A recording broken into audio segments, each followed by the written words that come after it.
More than 9 decades of serving the nation. Central Board of Irrigation and Power.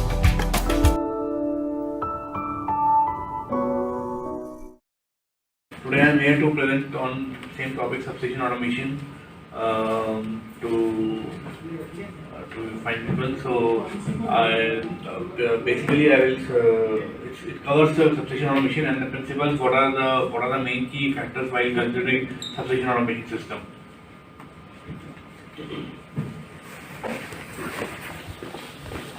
So as the name suggests, substation automation means automation of the automation to make things automatic and automatize the devices that are there in the substation environment, be it primary devices or be it secondary devices. Okay, so that is what it gives. This is the definition of substation automation system. So technically, if you see the term substation automation refers as to using data from intelligent electronic devices (IDs), control and automation capabilities within the substation, and control and command from remote users to control power system devices. That is basically substation automation system. Okay, the advantages of substation automation system are increased performance and reliability of electrical parameters, production, advanced disturbance and event recording capabilities, aiding in detailed electric fault analysis. Then display of real-time substation information in a control center. It is visible, no? Remote switching and advanced supervisory control. We will see all this in detail in the later slides. These are just the function of a substation automation system. Increased integrity and safety of electrical power network, including advanced interlocking functions, advanced automation functions like intelligent load shedding. So these are some of the features of substation automation system. So before we go into substation automation system, these are some of the terminologies that we need to understand and we need to see. So first of all, there is a site, the location, physical location where the substation is being built. Then we have the substation. Then in substation we have voltage level. What voltage levels are there? Within voltage level we have base, line bay or transformer bay, bus coupler bay. These are the different bays. These are different bays which exist inside the substation, inside a voltage level. So there can be more than one voltage level inside a substation. And similarly, those voltage levels will have their own base. So this is the definition of substation. Substation is basically used to partition from local and remote. So that we should know that whether we are controlling the substation from local or from remote.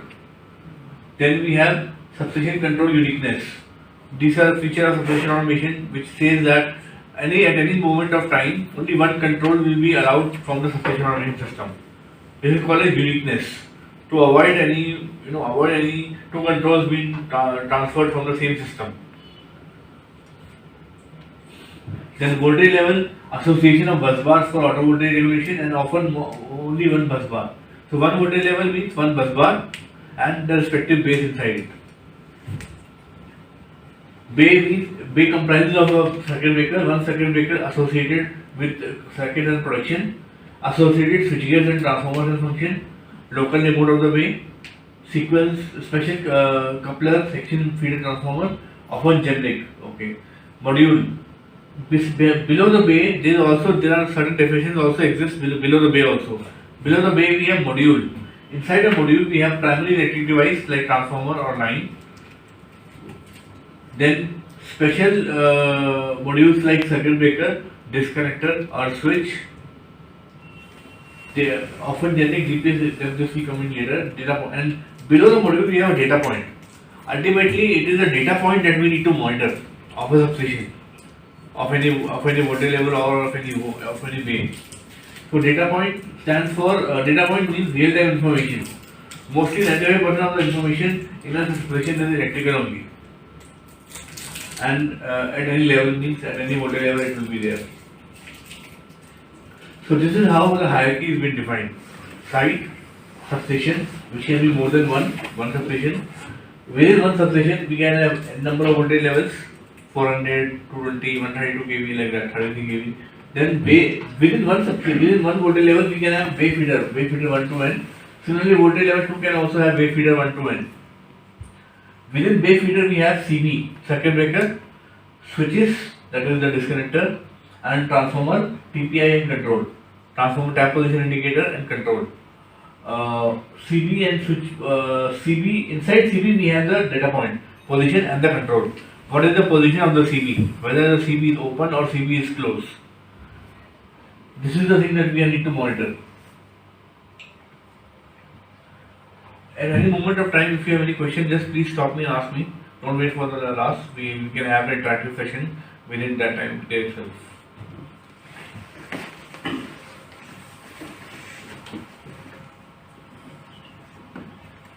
Okay, so what is the need of substation automation system? These are some of the challenges customers face because of which substation automation evolved, developed and was evolved. That is increasing demand for energy availability. Availability was the main requirement. There should be minimum downtime in terms of power outage. Then future-proof investment, flexibility in fast substation extension and modernization, local support and expertise to cut the cost. So these are some of the challenges which customers face, and in respect to that, substation automation provides the answer to that. So in electrical grids, most of the private substations are unmanned and controlled remotely. So a substation automation system can be an unmanned substation as well as a manned substation. We can control it locally as well as remotely. Remotely means from a different substation, we can control a local substation where no manpower is deputed. Over 25 years lifetime of substations, it increases the lifetime of the substation, overall substation. Then it also provides security against cyber threats, substation automation system. So there are a lot of cyber threats increasing in these days, and to minimize or to not get infected by the cyber threats, the substation automation system provides a lot of cyber security in there. Over 75% of the substation specification asks for distributed architecture. Substation automation system are two types, basically centralized and distributed. So it can be localized in one place, and it can be distributed also depending on the size and the area of the substation. 20% saving expected to maintenance on maintenance due to less copper and more flexibility and extension on asset operation life. Less copper means now more and more communication is coming up with fiber optic. So with the use of fiber optic, we can reduce the copper on the plant.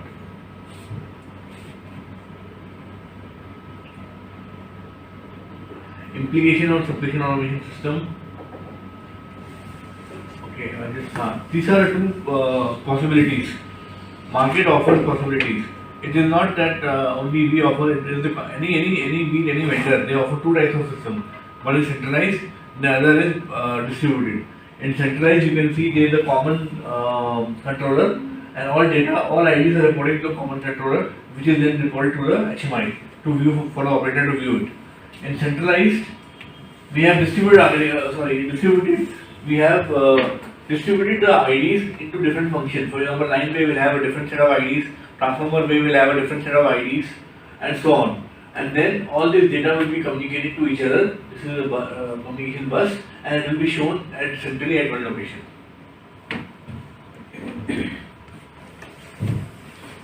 So benefits of there are pros and cons of both types of system. Benefits of a centralized automation system is RTU based. It is basically means low hardware price since it is RTU based.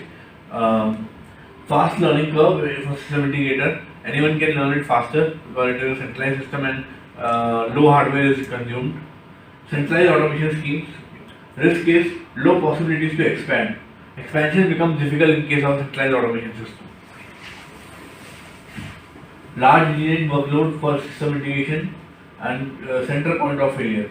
Central point of failure is the RTU. If the RTU fails, then the complete substation fails because there will be nothing to report the data to the HMI. But in distributed architecture, if this ID fails, I will still continue to get the data of this ID and this ID. So that means the failure is limited to the point of failure. The other equipments remain unimpacted because of that failure. Substation modeling leveraging 6150, we come to that. 99.9% available hardware with EMC qualification, expandable with 100% end-to-end guaranteed performance. Certified communication and security on overall system. Risk is learning curve is high. Learning curve is high because there are a lot of equipments and a lot of devices involved in a distributed architecture as compared to a centralized architecture.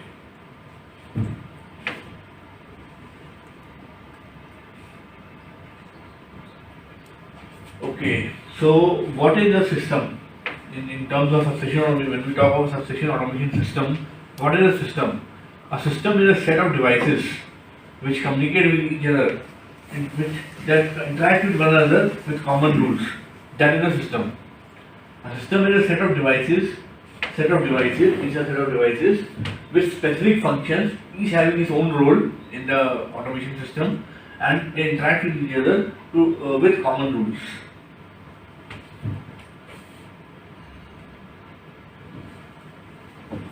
So system is basically configuration plus communication.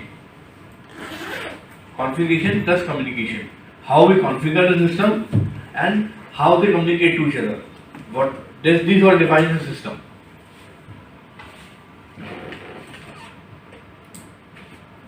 Communication can be of three types: S-bus, T-bus, and L-bus. We'll come to that in detail in the subsequent slides.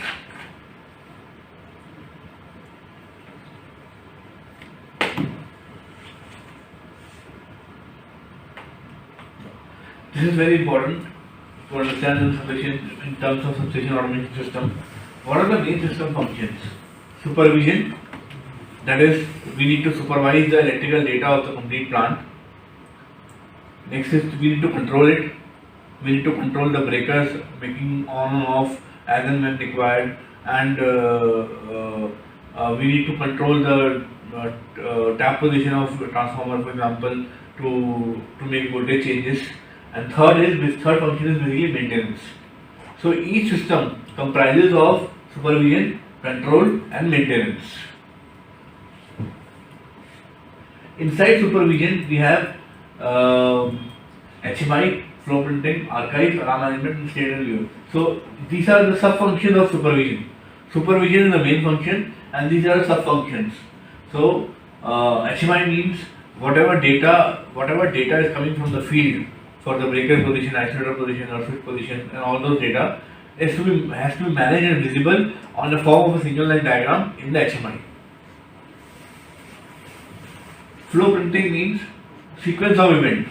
So we should know what are the sequence of event, how the event has been, how a particular event is coming in the system, and what is the sequence of event to understand any kind of failure. Suppose circuit breaker trips. So we need to understand the sequence. What happened first, then what happened. What is in the sequence? What happened first? What happened next? And what happened next? So this sequence of events are being logged in the substation automation system. Archives means saving this sequence of operation events for a longer period into some hard disk or something for a longer period, so that we can review it later on at a later on period. Alarm management. So alarm management is again same similar to sequence of event. In the sequence of event, all information is not necessarily an alarm, but some events could be alarm. So that is why it is said as all alarms are events, but not all events are alarms. Anything happening in the substation is an event, but that does not mean that it is an alarm. But if any alarm is there, it means it is an event. So alarms are those events which actually want to notify to the operator of happening of something, of the occurrence of something. For example, 86 operated. I think you are all from the substation background, so you understand this term as 86 operated or master triple operated. Master triple operated means when the circuit breaker trips, so there is a master triple which actually operates and opens the breaker. So logging of that information is known as master triple operated.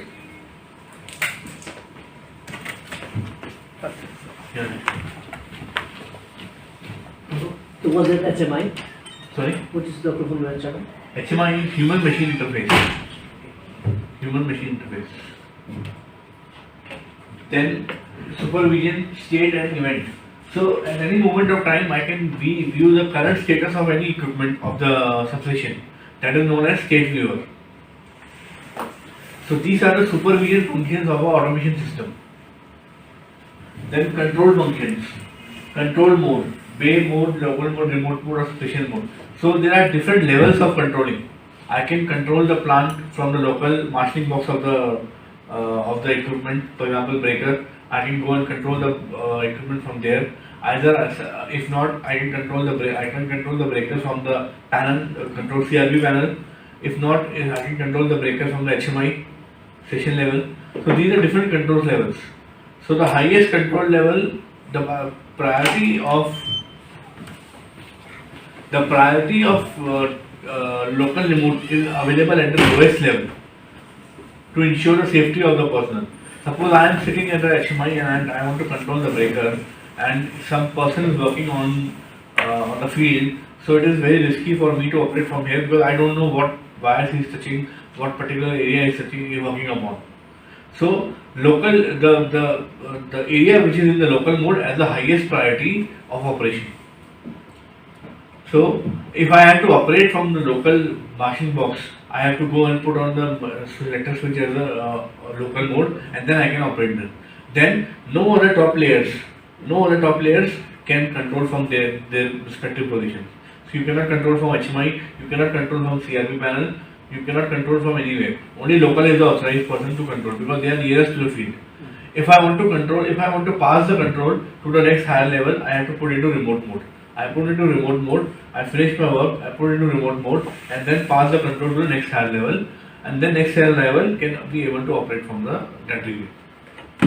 What is this BCU? BCU is Bay Control Unit. Bay Control Unit. It's a control device for every bay. For every bay we have a BCU which will actually monitor and control the bay.